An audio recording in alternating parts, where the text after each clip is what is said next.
வணக்கம். ஓரோ சமையலுக்கு உங்களை அன்புடன் வரவேற்கிறேன். நம்ம இன்னைக்கு பச்சை மிளகாய் புளி தொக்கு தாங்க செய்ய போறோம். இந்த புளி தொக்கு சூப்பரா இருக்குங்க. டேஸ்ட் ரொம்ப அட்டகாசமா இருக்கும். எல்லாத்துக்குமே ஒரு நல்ல சைட் டிஷ்ஷா இருக்கும். இது எப்படி செய்யலாம்னு பார்க்கலாம் வாங்க.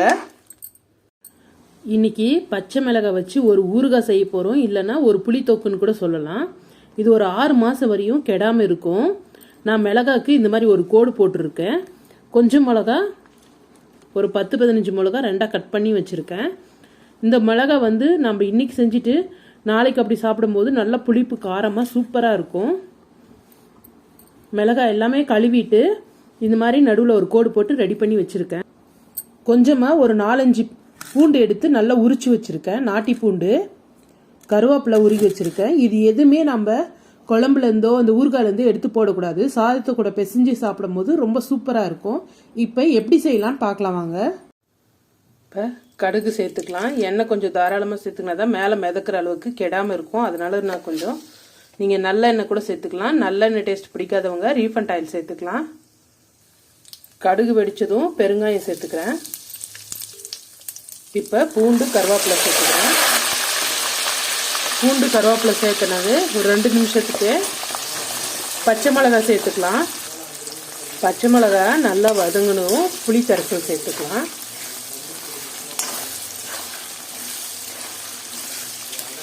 பச்சை மிளகாய் எதுக்கு அந்த கீரி இருக்குன்னா பட்டுன்னு வெடிக்காமல் இருக்கிறதுக்காக. மிளகாய் நல்லா சாஃப்ட் ஆயிடுச்சு. பூண்டு கூட பாருங்கள் நல்லா ப்ரௌன் கலராக வந்துடுச்சு. அந்த அளவுக்கு நல்லா வதங்கிருச்சு. இப்போ மஞ்சள் தூள் சேர்த்துக்கலாம். கல் உப்பு தேவையான அளவு சேர்த்துக்கோங்க. இப்போ நான் ஒரு 400 கிராம் பச்சை மிளகாய் எடுத்துருக்கிறேன்.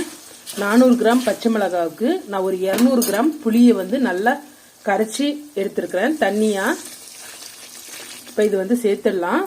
இது நல்லா கொதிச்சு சுருண்டு வரணும். அந்த அளவுக்கு நல்லா கொதிக்கணும்.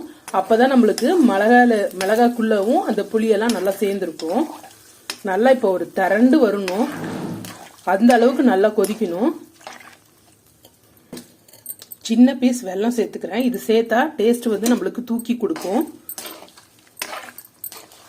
நல்லா கொதிச்சு திரண்டு வரட்டும். அது கொதிக்கிறதுக்குள்ள பாருங்க வெந்தயமும் கடுகும் சம அளவு எடுத்து வறுத்து வச்சிருக்கிறேன். Dry roast.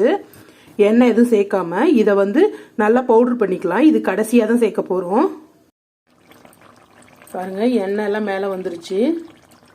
இந்த மாதிரி வந்ததும் நம்ம ஸ்டவ் ஆஃப் பண்ணிடலாம். ஆறுனதுக்கு அப்புறமா ஒரு கண்ணாடி பாட்டிலோ இல்லை பிளாஸ்டிக் பாட்டிலோ போட்டு, ஸ்டீல் பாட்டிலில் போடாதீங்க. ஏன்னா புளின்றதுனால துரு பிடிக்க ஆரம்பிச்சிடும். இதை நம்ம ஸ்டோர் பண்ணி வச்சுக்கலாம். ஒரு ஸ்பூன் வச்சு நல்லா சைட் டிஷ்க்கு பச்சை மிளகாய் வச்சு கடிச்சிக்கணும். சூப்பராக இருக்கும். இல்லை நீங்கள் சாதத்தில் கூட கலந்து சாப்பிட்லாம். இந்த வீடியோ பிடிச்சிருந்தா லைக் பண்ணுங்க, ஷேர் பண்ணுங்க, கமெண்ட் பண்ணுங்க, சப்ஸ்கிரைப் பண்ணுங்க.